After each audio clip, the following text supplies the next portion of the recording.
airlifter, is currently operating in around the world from Airbus Defence and Space, the A400M.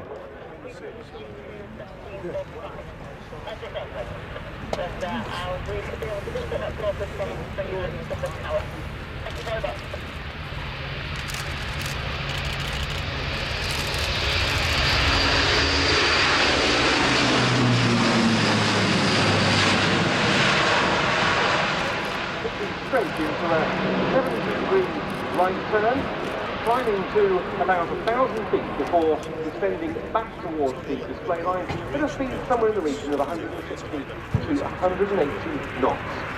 Straight up to take off there, that very, very steep climb, about 45 degrees nose up initially, literally hanging it on the power as the aircraft has very little or no momentum at that stage.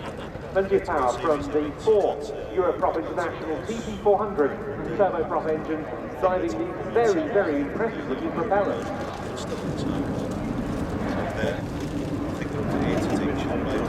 As with other Airbus products, the manufacturing of the A400M, note the RAF has the Atlas is, of course, a multinational effort in itself. The major assemblies get flown to the Airbus final assembly plant in Seville in Spain. The British contribution to the production effort is the outer wing box flat, the built in Bristol. Some 30% of the structure of the A400M is made up of composites, which is more than any other large military aeroplane. Yeah, absolutely. The design philosophy for the tactical environment is what makes this such an exciting aircraft to display. Side stick control coupled with advanced fly-by-wire, a flight envelope protection system giving virtually carefree handling. Unusually for a big aircraft like this, a head-up display enabling the pilots to keep their heads out of the cockpit all the time. As you say, an extensive use of carbon fibre, giving the aircraft plus 2.5 G, up to 120 degrees angle of bank and 60 degrees of pitch capability.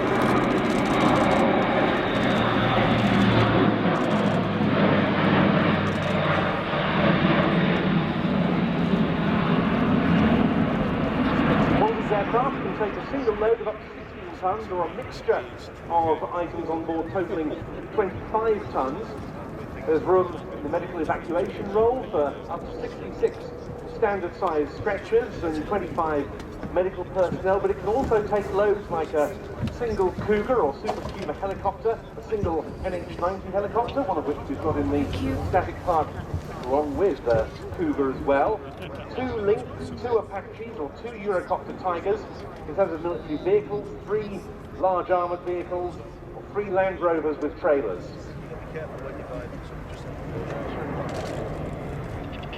And another role of the A400M is air-to-air refuelling. At the upper end of the spectrum it can refuel fighters, but it can also fly slowly enough, as we see here, to refuel helicopters.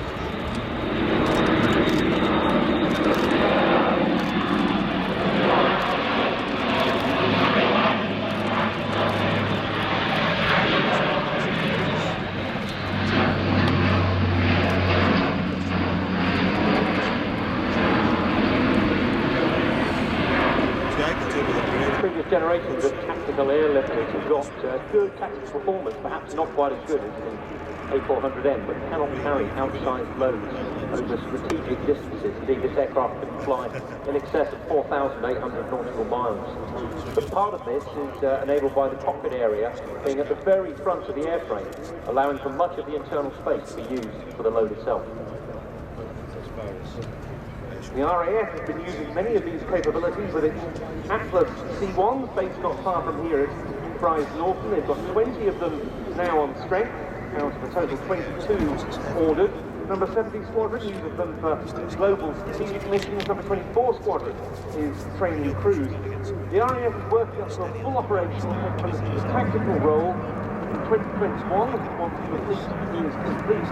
But they're working up to that with low-level missions, operations from austere strips, use of night vision goggles and so forth, and enjoying the aircraft's manoeuvrability.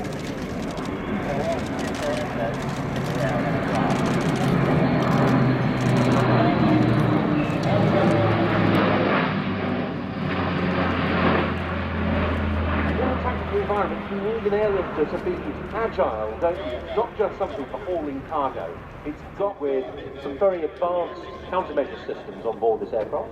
So not only is the aircraft able to evade in the tactical environment physically, electronically it is also able to jam radars and various other offensive weapons to this particular aircraft. Speeding up now to somewhere around 250 to 280 knots. The pull up to 45 to 50 goes up.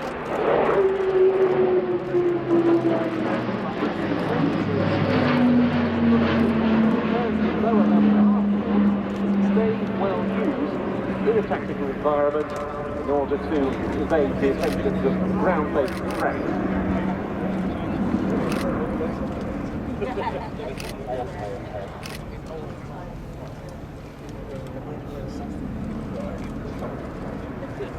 In a scenario where this aircraft is avoiding an enemy fighter, you don't actually have to engage in that aircraft combat for too long. You just have to jam the weapons system either electronically or physically for sufficient period for the fighter either to lose interest or to run out of fuel. The RAF recently set a new record with one of its Atlas C1s when they dropped a 23-ton load by parachute over the Salisbury Plain training area, and that is the heaviest load ever airdropped by a UK military aircraft. Yeah, indeed. A very interesting fact which facilitated that airdrop is that this aircraft is designed to be at its most efficient whilst flying 7 degrees nose up. That's the optimum for dispatching a pallet-based load on a Purabad system which comes out of the back of the aircraft and then down on its own parachute. If you look at the aircraft as it goes past on the ground, you'll see that actually the engines are counted down at 7 degrees to enable the optimum amount of thrust from those big propellers whilst the aircraft is flying straight and level. Bringing the tactical demonstration to a close in the best possible way with a tactical landing. Very tight approach, and then it'll be coming to a stop in an incredibly short distance for such a big aeroplane. Yeah, the pilots have complete control over these big propellers with the ability to put them into what's known as the beta position to produce reverse thrust and reduce the ground roll, as we'll see here, to about 1,500 feet. So they're going to touch down somewhere around 3,000 feet into the runway.